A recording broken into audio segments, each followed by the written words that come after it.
Kisah nyata, cerita seram, teror di malam pengantin. Arwah Mustika gentayangan dan mengganggu mantan suaminya. Bahkan ketika akan dikebumikan pun banyak hal-hal aneh terjadi terhadap jasad Mustika. Inilah kisah lengkapnya.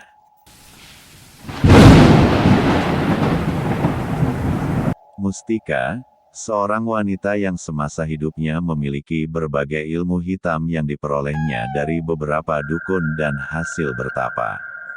Dalam tubuh Mustika tertanam berbagai macam susuk. Ada yang dipasang di keningnya, buah dada, bahkan di organ kewanitaannya juga. Dengan susuk tersebut banyak laki-laki mabuk kepayang padanya, dan bertekuk lutut di bawah kakinya.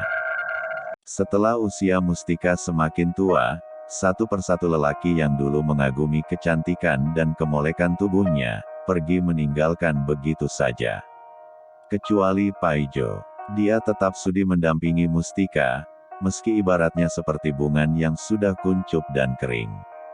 Sebelum menikahi Mustika, Paijo adalah seorang duda, usianya lebih tua 5 tahun dari Mustika. Karena istrinya itu sakit-sakitan, akhirnya Paijo berselingkuh dengan Inem, janda kembang dari kampung tetangga. Perselingkuhan Paijo akhirnya sampai juga ke telinga Mustika. Tapi karena penyakitnya dan ketiadaan uang dia tidak bisa berbuat apa-apa. Sekarang dia menyadari dan merasakan betapa sakit hatinya dikhianati laki-laki yang sangat dicintainya. Dahulu, dia banyak mempermainkan laki-laki, sekarang dia dipermainkan suaminya sendiri. Apa yang dialami Mustika merupakan hukum karma baginya. Malangnya lagi, perbuatan suaminya yang selingkuh itu ketika tubuh Mustika digerogoti berbagai penyakit, baik medis maupun non-medis. Sesungguhnya dalam kondisinya sekarang ini, Mustika mengharapkan kehadiran suami di sisinya. Tapi, suaminya justru setiap malam pulang larut, bahkan sering tiba di rumah menjelang subuh. Bila Mustika bertanya maka Paijo akan langsung membentaknya. Mustika pun akhirnya hanya bisa pasrah dan sadar bahwa dirinya sudah tak berarti lagi. Paijo berselingkuh karena Mustika tidak bisa memenuhi kebutuhan biologis suaminya. Maka Paijo memilih berselingkuh dengan Inem warga kampung tetangga. Pasangan selingkuh ini berjanji akan menikah jika Mustika meninggal nanti. Desakan untuk segera melangsungkan pernikahan pernah diutarakan Inem pada Paijo setelah mereka berdua selesai melampiaskan nafsu syahwatnya. Kapan kita menikah, Mas? Aku malu sama tetangga. Apakah kita akan berzina terus seperti ini? Bisik Inem manja. Tentu tidak. Sabarlah, tunggu Mustika meninggal dulu. Setelah itu kita menikah. Jawab Paijo. Inem hanya tersenyum, lalu bangkit dari tempat tidur menuju kamar mandi. Paijo mengikutinya dari belakang. Pukul 4 dini hari Paijo pulang dari rumah Inem menuju rumahnya dengan berjalan mengendap-endap. Paijo membuka pintu rumahnya dengan perlahan begitu sampai, dengan kunci duplikat yang dia bawa. Dia berusaha agar tidak menimbulkan suara dan membangunkan Mustika dari tidurnya.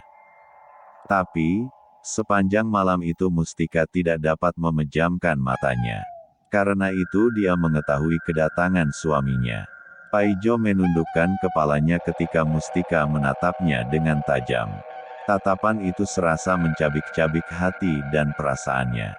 Paijo menarik nafas berat. Didekatinya Mustika yang terbaring lemah itu sambil mengusap rambutnya. Setelah 3 tahun lamanya mengidap berbagai penyakit, Mustika akhirnya menghembuskan nafas terakhirnya pada malam Jumat Kliwon. Mustika menghadapi sakaratul maut sendirian di rumahnya, sebab saat ajal menjelang, suaminya sedang berada di pelukan selingkuhannya untuk mengumbar syahwat.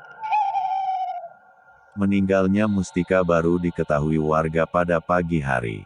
Selama 12 jam Mustika berbaring kaku tidak bernyawa di rumahnya. Dia diperkirakan meninggal dunia selepas maghrib. Para tetangga dan sanak keluarganya tidak ada yang mau masuk ke rumahnya, karena mereka tidak tahan mencium bau busuk dari bekas luka menganga di punggungnya. Dari dalam luka tersebut keluar banyak sekali belatung-belatung yang sangat menjijikan.